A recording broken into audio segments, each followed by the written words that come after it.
Hey everybody, I'm Allison Gill. Welcome to the breakdown. There was a time when tons of people, after the failed release of the Epstein files, they were asking me how to get somebody to, like a third party, an independent third party, to review the redactions in the Epstein files and the withholdings too, right? Because we haven't gotten everything. So everyone's like, how do we do that? Why isn't a judge asking for this? And my answer was always, well, you have to get it in front of a judge, which means somebody has to file a lawsuit, which means somebody has to have standing. Somebody needs to show harm.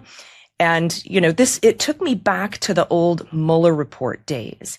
And back then, BuzzFeed and I think a media organization called Epic sued pursuant to a Freedom of Information Act request to have a judge review Bill Barr's redactions of the Mueller report. And that judge, Reggie Walton, went in and reviewed everything in camera and determined that Bill Barr inappropriately redacted the Mueller report and ordered many of the redactions lifted.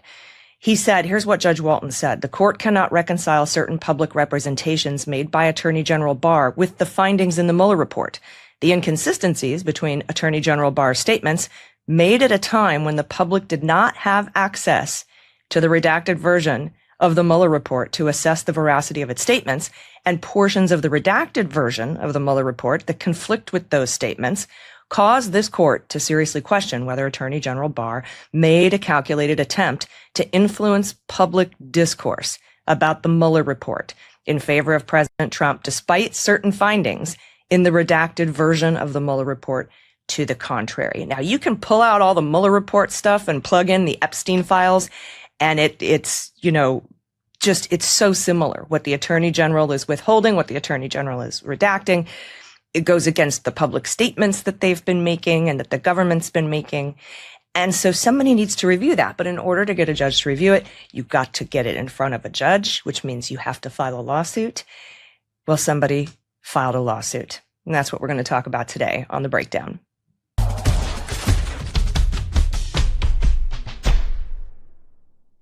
Hey, everybody. Welcome. I'm Allison Gill. Joining me today, the amazing person who has filed the lawsuit to try to get at what is in the redacted parts and the withheld parts of the Epstein files. We know we only have about 50% of them out there. Please welcome Katie Phang. Hi, Katie.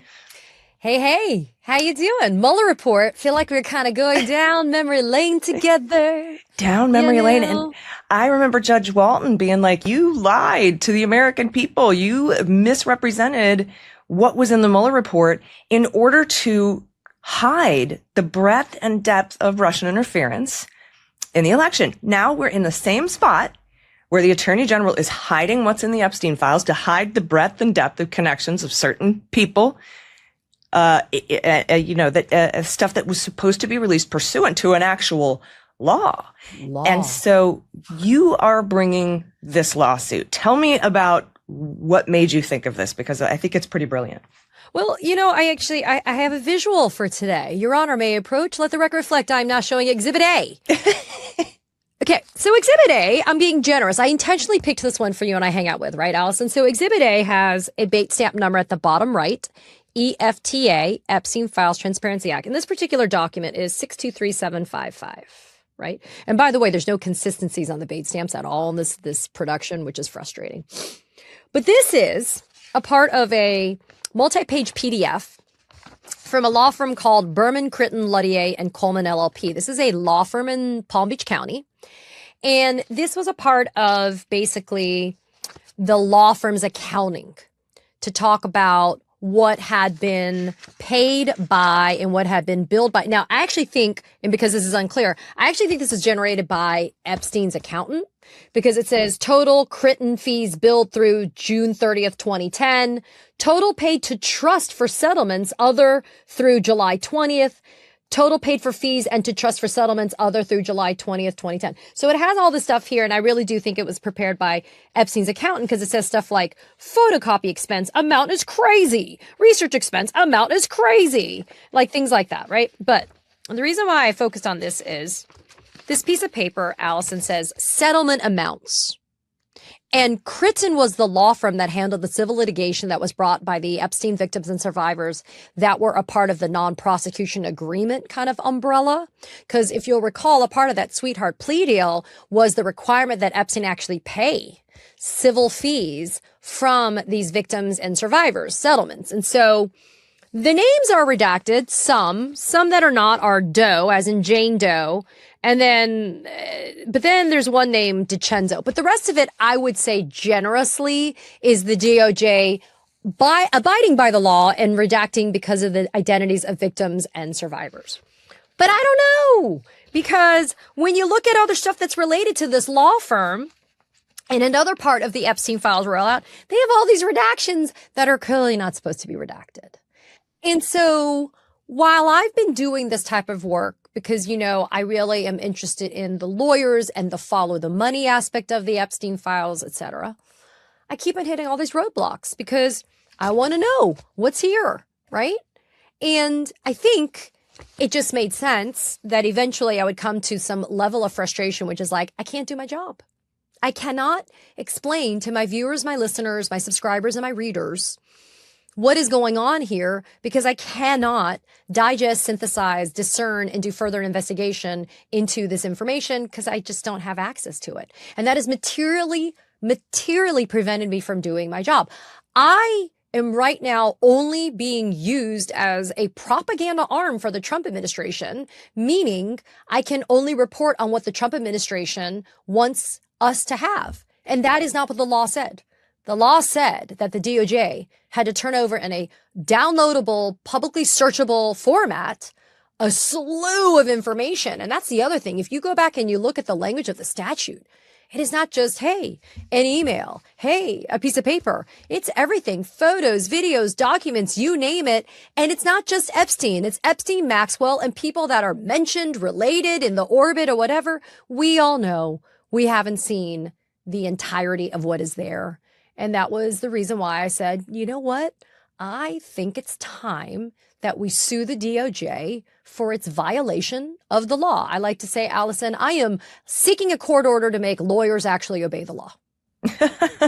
Right. And let's talk for a minute about, you know, how you're being harmed here. Because in order to have standing, in order to bring a lawsuit, you have to, one of the things you have to do is show that you're harmed. I'm going to bring up the part one of the parts from your lawsuit here on screen. And it says, defendant's failure to follow the law has harmed plaintiff Katie Phang, a journalist, lawyer, and legal analyst who has extensively reported on Jeffrey Epstein and his network. Phang's inability to report with substance on all the documents she should be able to access has hurt her ability to do her job and made it harder to fulfill her mission as a journalist and a legal analyst. So that's the crux of your harm here, right? Yes. And from reading your lawsuit, you actually have, you present proof that there are known missing documents that are not listed as things that can be legally withheld pursuant to the Epstein Files Transparency Act. Talk a little bit about that.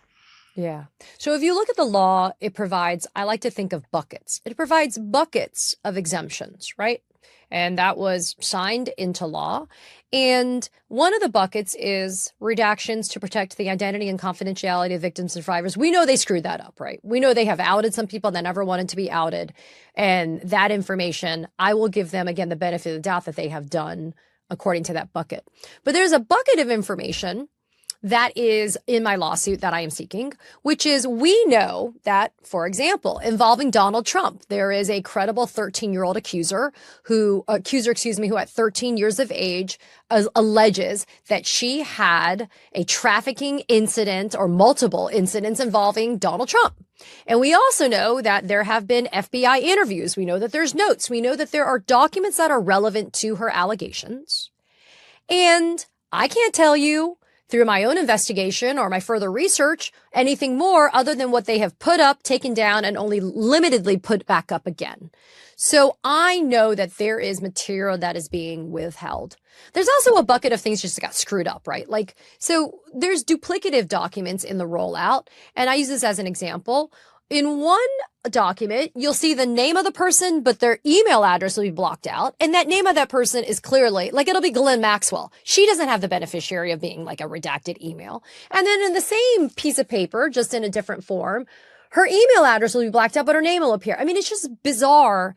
And that is why I have no trust that this DOJ has done right by this law in any way, which is why the special master that I am seeking in this litigation is so important. The special master is the person who will look at the unredacted document. Let's just use this one, for example.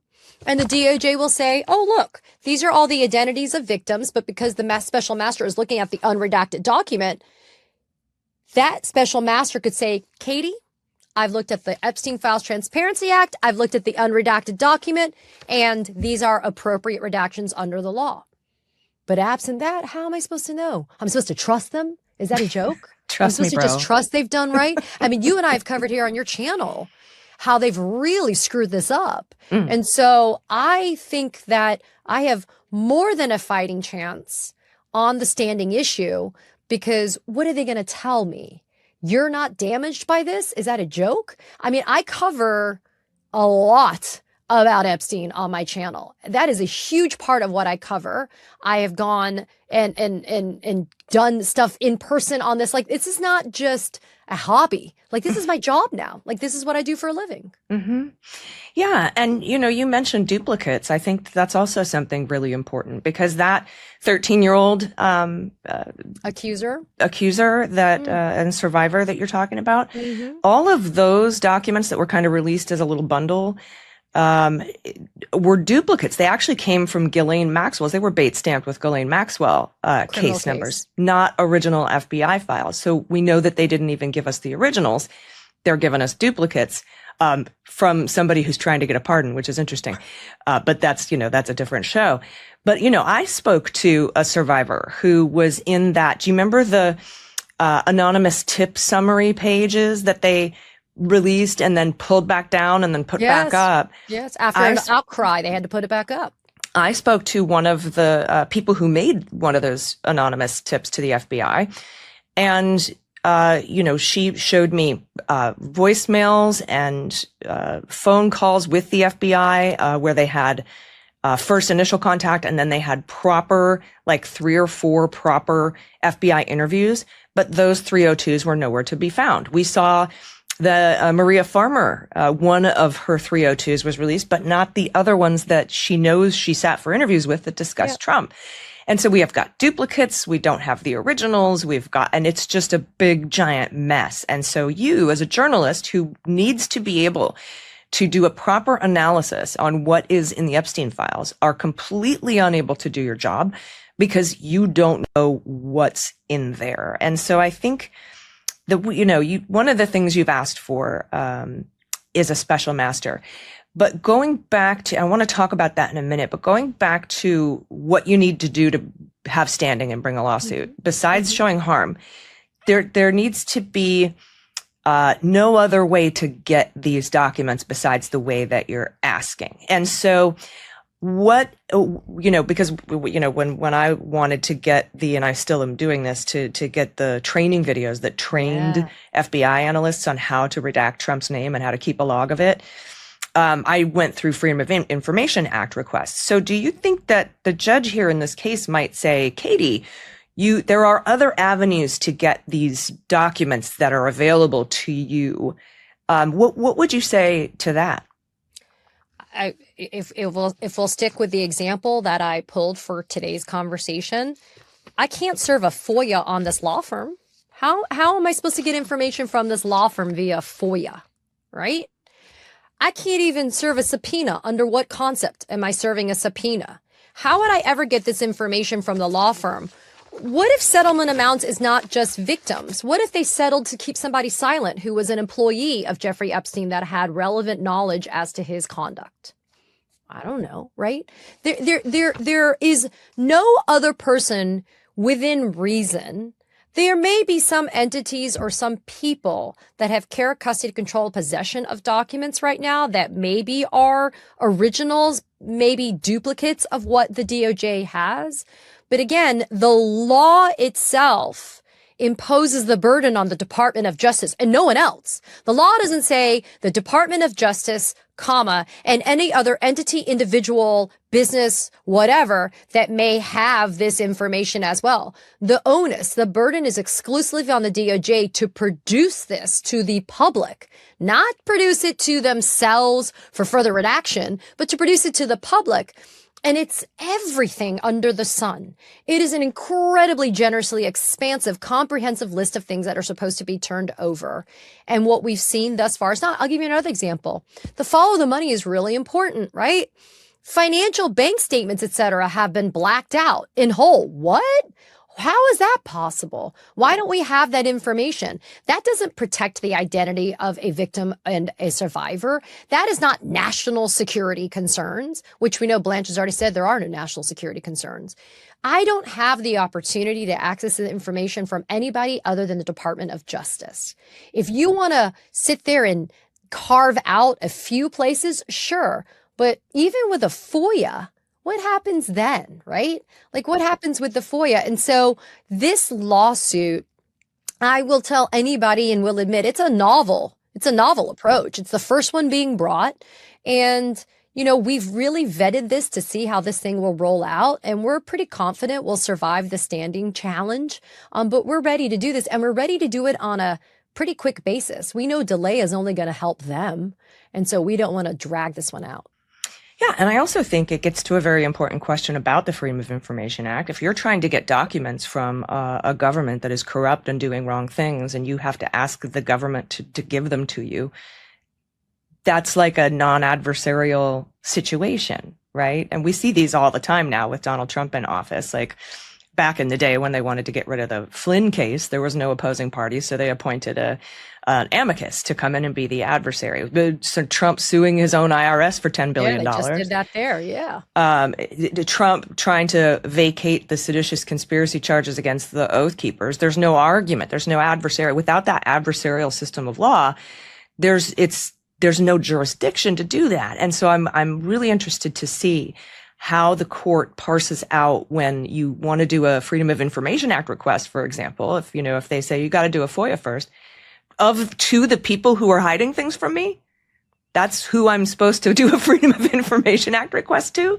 It's absurd. And that's why I believe that the admissions made by Blanche and Bondi, because they have both admitted to the botched rollout of these files. Yeah. And you want to know another really good example that's kind of very newsy and relevant for this conversation right now, Allison? How about this alleged suicide note? What? I know. I saw that. So I don't put any credence into it, whatever. But here's the thing. Was that suicide note turned over in the Epstein files rollout from the DOJ? No. I haven't heard anybody tell me that they came across it. And it's not just me, it's others that have been sleuthing on this. And so let me get this straight. Todd Blanche has announced emphatically that there is literally nothing left to turn over. How are you telling us that you have complied with the law if the suicide note, the alleged suicide note of Jeffrey Epstein hasn't been turned over? Yeah, it's tangled up in litigation with Tartaglione, right? The cellmate who found it in a comic book. The guy who's serving 4 consecutive life sentences for 4 homicides. Yes. Right. That guy. Mm-hmm. Yeah. The guy who was the roommate, the cellmate of Epstein when Epstein was first found looking like somebody tried to strangle him and he pointed it to his cellmate and then later on retracted it. Come on. I mean, just the point is, I don't trust them to police themselves to do right by us. And that is the reason why I am saying to the court, look, the special master is the win, is it not? That special master could answer that question of whether or not they have complied with the law. Right. And then they might bring up other things too, like, well, there's currently an Office of Inspector General investigation into the files, which is, again, us policing ourselves. But then there's also a congressional government, the GAO is also investigating the rollout of the files. Yeah, but that's an audit. That is not compliance with the law. Right. And what Blanche did by declaring that he was done, that the Department of Justice had completed its investigation and that it had complied with the law, he declared final agency action by that statement. And in doing so, he then pretty much laid the table or set the table for me to bring my Administrative Procedure Act claim, right? Because it is a final agency action that has been taken, and it is not in compliance with a duty that this agency has been required to do pursuant to the law. And as a result of that final agency action that is not in compliance with the law, and because I have been damaged or injured because of that noncompliance, that's why I'm able to bring my claims. I mean, Blanche really stepped in it, because what he should have done is said, I'm still producing on a rolling basis, or we're still doing an investigation, et cetera, right? Listen, I could see the DOJ saying the alleged suicide note is not in our possession. That's the reason why we have not been able to turn it over. That's fine. But how do you say in the same breath, though, there is nothing left to investigate about it? Right.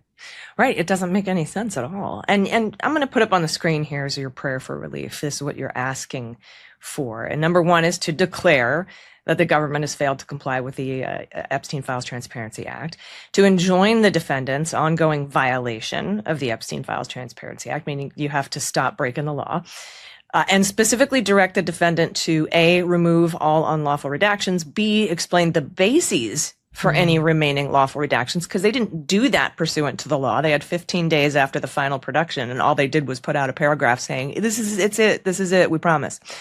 Reproduce all materials that were produced, but then unlawfully redacted, and D, produce all materials that have not been produced. That, by law, should be. And number three, oversee defendants' compliance with the law through the appointment of a special master. And how many special master appointments have we we've lived through a few, haven't discussed over the years? And it all seems to be retired Judge Barbara Jones. Maybe she's a badass. I would not complain if I got her. And hey, did you know who my judicial assignment is on this one? Yeah, who did you get? I got Emmett Sullivan. You got Emmett Sullivan. That's right. The guy who stood there in the courtroom and asked if the Mueller investigation looked at treason for Michael Flynn and called him a traitor to the country. I do remember Judge Sullivan. He's a senior judge. He's been on the bench for a long time. That guy doesn't suffer fools. You know, he also was the presiding judge in Trump Term 1.0 for the Blumenthal versus Trump lawsuit on the violation of the Emoluments Clause. Now, he found standing, and the D.C. Circuit reversed it on that issue, but Blumenthal as a member of Congress is different than me as a journalist under this law. And I interviewed Ro Khanna the other day, one of the co-drafters of this original bill or this original law with Tom Massey. And he's like, look, Katie, we envisioned two different pathways on enforcement. One was obstruction of justice charges from people that are not complying with this law. He goes, two is your lawsuit saying that your inability to do something or the violation of the law by the government is creating harm to you. So he was like, look, he's like, you know, Godspeed, good luck and Godspeed, right? And I'm like, yeah, because listen, I got the idea for the special master from those guys. Those guys went to get one in front of Ghislaine Maxwell's judge. And I believed that Judge Engelmeyer was incredibly sympathetic to what Massey and Khanna were trying to accomplish, because it's so brazenly obvious the DOJ has not complied. But Engelmeyer said, look, I only had continuing jurisdiction over Ghislaine's case because of this discovery order, this protective discovery order. And all I'm supposed to be doing right now is making sure that I amend that discovery protective order to comply with the Epstein Files Transparency Act. And so the irony is the federal judge made sure that there was compliance with this law, and yet the DOJ itself has not made sure that it complies with this law. Right. And then Ghislaine Maxwell filed a habeas petition without a lawyer in order to make sure that her documents weren't released. Right. I mean, David Marcus is still her lawyer of record, but she's jailhouse lawyering it right now with her amended habeas. And she just filed another thing the other day, which was also interesting because Jay Clayton filed something with the court in her case that said, we've received a thumb drive with this motion with all of these exhibits that don't correspond with the cited exhibits in the motion itself, blah, blah, blah. And I'm like, well, let's see those exhibits. What are those exhibits? No, Is she only getting them from where, you know? That's the benefit of going pro se. You can mail your stuff to an office at the DOJ on a thumb drive, and they get to go through it and redact it before it gets up on the docket. So, oh, that's interesting that you just did this without a lawyer. Before I let you go, talk about the special master a little bit, because like I said, we've seen a lot of special masters in our time. Is it specials master? What's the plural? We've seen a lot of special masters in our time. And it's always very fascinating. Now, in the Mueller redaction stuff, because it was a FOIA, there wasn't a special master. The judge reviewed the entire Mueller report unredacted in camera. That's what, 600 pages, something like that. We're talking about 3.2 million pages here. How can a special master go through all of that? Do they have a team, maybe? How did the DOJ go through all of that? They didn't, Katie. That's my point. That's my point. And I would add an asterisk to what you just said. They claim it's 3.2 million, but Blanche also said there was more. He said, we're not turning over the other stuff, the other few million that they have. Blanche claims they're either, quote, non-responsive to the DOJ's obligations pursuant to the law, or it's, quote, duplicative.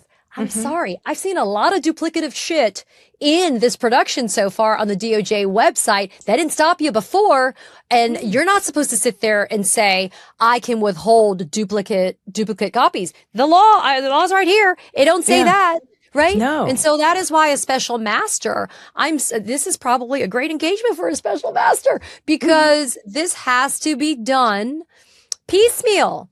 And I think probably what you would do is you would go through the rollout that's currently in existence and go through that, frankly, and then just do it one by one. Remember how they dropped it in different tranches, right? I think that would probably be the way to do it. But listen, I don't care what the mechanism or the machinations are behind this, as long as it's just done. Because there's no federal judge that's going to have time to go through these docs like they did, like in Mueller and any other. Like, remember Michael Cohen had a special master too, in his case. We've had special masters. We've had a lot of them, and they have spectacular, experience and smarts, and they work for the court. They report to the court, but I like to say they work for the American people, because they're not indebted to the DOJ, and they're not indebted to me. They're working for the court, and they're indebted to transparency, and that's pretty much what we want to see. Yeah, and the rule of law. And I think it's, hey, Todd, you might be telling the truth. Maybe you're telling the truth. Then you wouldn't be afraid of having a special master go through everything and verify that all of the withheld documents are either duplicative, that all of your redactions are appropriate under the law, and that the rest of the stuff isn't. What did you say? It's not responsive? Non-responsive. Non-responsive? Okay, well, let us check it out. Let us, the independent third party, check it out, and we'll come back and give you a grade. Well, so I just interviewed a victim survivor this afternoon, and she said that the victims and survivors, her survivor sisters, said they have a name for Todd. They call him Todd, do your job. Todd DOJ. They call him Todd, do your job, and it's because they know that this Epstein Files Transparency Act has been violated. They know that this is not the full disclosure. And listen, I'm doing this because I am legitimately in good faith damaged by these redacted files, but I'm also doing it because those victims and survivors deserve transparency, and they shouldn't have to do it themselves. Like, there is so much wrong with this system, and they shouldn't have to demand this. And so whatever help and lift I can give towards that justice, then let it be. Yeah, 100%. And Todd Blanche in the hot seat, where he deserves to be, because while Pam Bondi, I'm sure, was part of this, I feel like Blanche has been driving this car the whole time. You. I think that he was, as the then deputy AG under Pammy Jo, I really think that he was the one who was handling the day-to-day on this. I don't think then Attorney General Pam Bondi was handling the day-to-day on this. It was just too much. I feel like she delegated it to him. And think about it, you probably couldn't delegate it to just anybody, right? You had to delegate it to somebody that you knew was going to protect the king, right? Yeah, yeah. And that's why we had videos training 1,000 FBI agents who were locked in a building for 48-hour shifts to find Donald Trump's name and log them on an Excel spreadsheet for redaction. So, well, Allison, your information on that was incredibly revealing and important. And your reporting on that was so important. And it also dovetails with what Congressman Khanna, Garcia, you name it, have said to me, which is when they went to one of those 4 dinky little terminals at DOJ to go and look as members of Congress with their little truncated amount of time to look at millions of documents, they found double redactions. So Ro Khanna said, the DOJ, if you swiped your mouse or hovered your mouse over something, right, it would unredact what the DOJ had redacted. But because the FBI had its run at it like you had reported, the DOJ didn't unredact what the FBI had done. So Ro Khanna's telling me, I'm sitting here and I'm like, okay, but these are double redactions. And they're like, yeah, it's the FBI's redactions. But you're not allowed to do that as a DOJ. So again, facial violations of the law right then and there happening in real time. And it's just such an insult to the intelligence of the American people. We know that there's relevant information there that implicates people of money, means, and influence, as I like to say. And they're not supposed to be spared. The law explicitly says you are not spared the public humiliation and embarrassment of your name being disclosed, because the law knew that that was something that they would try to do at the DOJ, or the drafters knew this, and that's why they put that in the law. But we all know that they're hiding it to protect people of the Epstein elite. Enough. We're done. I want that so that I can start doing and reporting on that Epstein elite even more. I want to know more names. I want to know more information. I want to know more money. I want to know more stuff. And I'm supposed to trust people are going to go and testify in front of House oversight? Like that's supposed to answer my questions? I'm supposed to trust Darren Indyke and Richard Kahn, longtime attorney and accountant for Jeffrey Epstein. They're not trying to save their own asses. I'm supposed to just trust that they're telling me the truth. How are you supposed to test the credibility of their sworn testimony unless you can corroborate or prove otherwise or impeach with documents themselves? Yeah, you can't. I can't. Which is why, like I said, so many people were like, well, how do we get a special master onto this? I'm like, somebody's got to file a lawsuit. Somebody was standing. And I was racking my brain on how to, who could have what could be standing. And here you are with this novel and amazing lawsuit. We're going to be following it very closely. Katie, tell everybody where they can follow and find your reporting on this. Well, I would love the support for the YouTube channel. Let me tell you why. My YouTube channel, Katie Phang News, is where on the daily I am, breaking things down and talking about things, especially the Epstein files. But if you look at the lawsuit I have filed, I cite explicitly to my YouTube channel as evidence of my ability to report on only certain things, or my inability to report on most of the things, right? So support on my YouTube channel, which is a free subscriber thing, would be great. Katie Phang News. And I'm also using my Substack, Katie Phang, to be able to write about it and to be able to report on that as well. And I'm at Katie Phang on all social media platforms. But look, just talking about this lawsuit in my mind does right by the victims and survivors, because it centers them in our public discourse. It keeps it alive, because I don't know if you share this sentiment, Allison. I've been talking about it all week. I feel like we haven't been talking about Epstein as much as we should, because there's obviously a war and there's a whole bunch of stuff going on.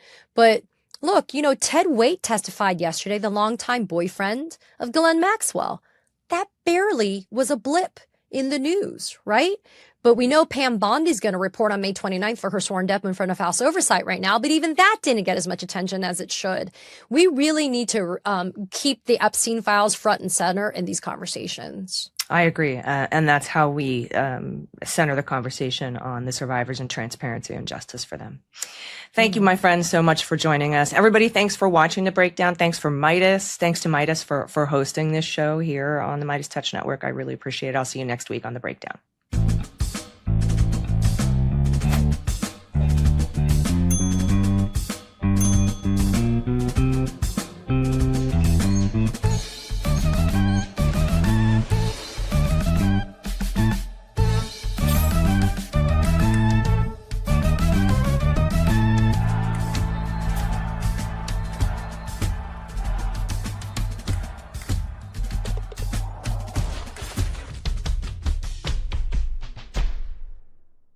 Love this video? Support independent media and unlock exclusive content, ad-free videos, and custom emojis by becoming a paid member of our YouTube channel today. You can also gift memberships to others. Let's keep growing together.